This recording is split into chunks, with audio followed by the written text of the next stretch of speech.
السلام علیکم ګرانو کتونکو، زه مجاهد الرحمن ستاسو په خدمت کې حاضر یم. موږ سره چې نن کوم میلمه دی سردار ملیخیل صاحب چې هغه په ډېرو ډرامو کې کار هم کړی دی. دا یعنې ملک دپاره یو خدمت دی خو چا نه پټ نه دی. مختلف ځای کې دي چې کوم ډرامې جوړې کړي دي یا چې کوم خدمت دوی کړی دی هغې باره کې به دې سره موږ خبرې اترې کوو. موږ سره اوسئ. السلام علیکم. وعلیکم السلام. ستاسو ډېره ډېره مهرباني. سردار ملیخیل صاحب ډېره مننه آباد اوسئ د ټایم راکولو. ستاسو مهرباني ده چې ما ته ټایم راکړو او ما ته راغی. زما خو بیټک هم نشته، دا د ستارجا باچا دربار دی، زموږ دپاره کودو دی. نو ستاسو ډېره ډېره مهرباني چې تاسو موږ ته راغلئ. سردار ملیخیل صاحب خدمت خو دې ډېر وکړو، څه درته میلو شو؟ یاره جی والله بس د اخري عمر هم ټیک نه دی. باقي دې فن کې خو ما ډېر زیات خدمتونه کړي، تا ته پته ده چې 40 سال نه زه کار کوم لګیم.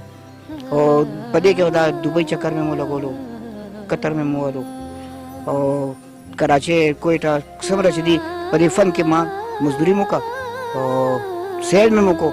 او که دا سیل په خپل کار یې که نه په خپله مزدوري په خپلو پیسو نو ډېره مشکله ده. نه ډرامو ته څنګه راغئ، څنګه پکې دومره هیټ شوئ؟ زیاتر دا ینګ هلکان چې دی تاسو ډېر زیات خوښوئ، دا څه وجه کیدی شي؟ سر جي دا زموږ کور و په کریم ورکړی و، هغې کې ګلریم اوسېدو، ګلریم شپېلو والا. نو هغې فلم جوړولو کافرستان. نو هغې زه هم راوغوښتم، زموږ کور هغې ورکړی زه هم راوغوښتم. نو ما ته وایي چې یاره د لاهور نه کسان راغلي کافرستان فلم جوړوي. صنوبر خان صاحب دی الله وبخي هغې ډایرکټر و. نو مړه چا جړلو، چا خندلو، چا څه کول، چا څه کول، چا څه کول. نو ما ته وایي راشه ته هم څه ووایې که نه. ما جدي ته خو هغه څه ټولو څه وویل، خو یو خبره کوم، زما خو قد دمه لوی دی چې چت سره سر لګي. نو هغې کوم چت سره؟ ما د چرګ د کوټنۍ چت سره. نو په دې خبره به زه فلم کې واغېستم کافرستان کې. نو بس هغې نه پس بیا زه ډېر ګرځېدم را ګرځېدم چې یاره زه به څنګه ډرامو کې کار وکړم. ډرامو کې ډېره مشکلې سره زه ورننوتم د پي ټي وي ډرامو کې. نو چې ورننوتم نو بس بیا د الله فضل و چې بس بیا هره ډرامه کې وم. څومره وخت نه په دې ډرامو کې تاسو لګیا خدمت کوئ؟ زما جي 40 کالونه کار کوم لګیا. عمر نه کار تجربه 40 سال تجربه دی. دا جی بالکل او جی. په دې کې تاسو چې دی داسې یو ډراما چې د هغې نه پکې ته پخپله متاثره شوې؟ یاره زما یو ډرامه وه بدعمله، چې زه پکې بدعمله وم او ښځه مې پکې ټیکي، پروین مې پکې ښځه وه د شهناز خور. نو ډېره زبردسته ډرامه وه، سمکداران هم پکې وو، هر یو شی پکې و، خو زه پکې بدعمله وم. نو هغې کې بدعمله انجام چې کوم یو، نو بس اخري کې بیا مرداري. نه زما خوښه وه ډېره. ملیخیل صاحب ستاسو په دې ټایم کې څومره عمر یي؟ زما دې وخت کې 60 کاله دی. بچي دې څومره دي؟ زما 3 بچي دي مال د خدای. یو مې زوی دی، 2 مې لوریانې دي. او زوی مې واده کړی، یو لور مې واده ده، یو لور ما سره ده چې کومه زما دپاره کار کوي، کور کې ډاکټره ده. وخت ښه روان دی؟ الله کرم دی جی. خو بس دا نن سبا حالات داسې دي که نه چې تا ته پته ده ګراني ده، ګراني ده، لړزېدلی ټول جهان دی. هر شی د اور په بیه، یو انسان پکې ارزان دی. نو بس د ګرانۍ داسې پریشانه کړي وو که نه، او کارونه شته نه. ډرامو سیسټم ولې په ختمېدو روان دی، څه وجه کیدی شي؟ سر دي دا خو کیدی شي په دې چې دا چینلې مینلې خلکو جوړې کړي دي، دا موبایلونه دي، دا ټیک ټاک دي. په دې کې هر یو کور کې ته وګوره که نه 5 فنکاران دي. پخوا به یو کور کې فنکار و، د هغې خلکو به انتظار کولو چې راځي به. اوس هغه شی نشته که نه، ستا په جیب کې فنکار دی. د فنکار سړي قدر شته؟ قدر ولې نشته سر جي؟ خو زموږ پېښور کې نشته، پنجاب کې شته، هر ځای کې شته، پېښور کې نشته. پېښور کې ډېر په سپک نظر ورته ګوري، وایي دا ډمان دي.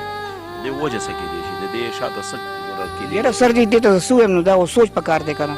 دا خو تاسو تعلیم یافته یئ، تاسو دا سوچ. ګوره دا خو یو خدمت دی، تاسو خدمت کې لګیا هغه په وجود هم چې دی خلک دی نه نفرت کوي. او که نه موږ ښه خوښوي، خو نفرت کوي په دې چې موږ خو څه کوو، هم د دې لپاره کوو که نه، د هغې عیب ښکاره کوو. لکه چې یو ویلن دی، هغه ویلنتوب کوي، اخري کې د هغه انجام ښیو چې د ویلن انجام څه دی، کوم ځای ته دی رسي، دی څنګه خرابېږي، دا هیرو به دی څنګه بدله خلي. نو موږ خو دا شی ښیو، غلط خو نه ښیو که نه، دې ته نه غلط عبرت واخلي. دا اوس حکومت کې 30 هزار روپۍ تاسو دپاره منظورې کړې وې، هغې کې تاسو ته میلاو شو؟ او جی میلاوې دی هغې کوم کې، خو هغه دې کې نور بې اتفاقه فنکاران را پیدا شو چا لیدلي نه. بس هغوی بیا درخواستونه وکړه کورټ کې او سپریم کورټ کې او کم ځای کې پیشیانې وې، پیسې خو هم ته میلاو شوې، خو هغه شی ختم شو. که دی دا ګندګيري نه وکړي نو ټیک ته دا مونږ ته ملاوي بدل بدی ته ملاوي دي نو د خو کړل چې ختمه کړو یا خونه نه بده وکړ کنه سر جی دلته د څه فنکاران شته چې بیماران پراته دي هسپتالونو کې دي او سب سره وګوره کنه بالکل ړوند شوی دی ما ته وګوره ګرځېدی نشم تا لاس راکو چې زیارت ته یې راوستم نو اخر موږ به څه کوو حکومت ته خو پکار دي کنه چې موږ سره مدد وکړي که ټیک ته موږ ته وظیفې دي مقرر کړي که وظیفې نه زما زوی دی نوکر کړي نو دا خو ډېره ګرانه ده کنه سر جي نشو افسوس دی نو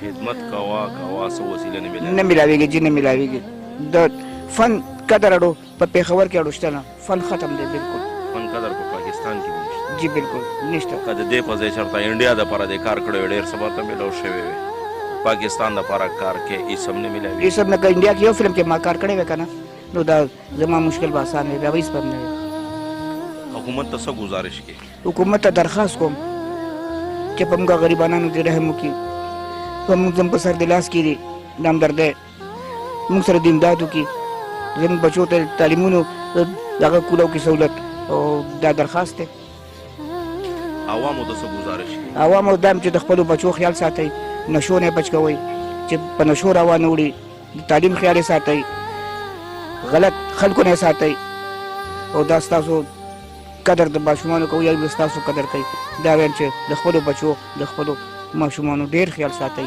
ډېر غلط وخت را روان دی ډېره ډېره مننه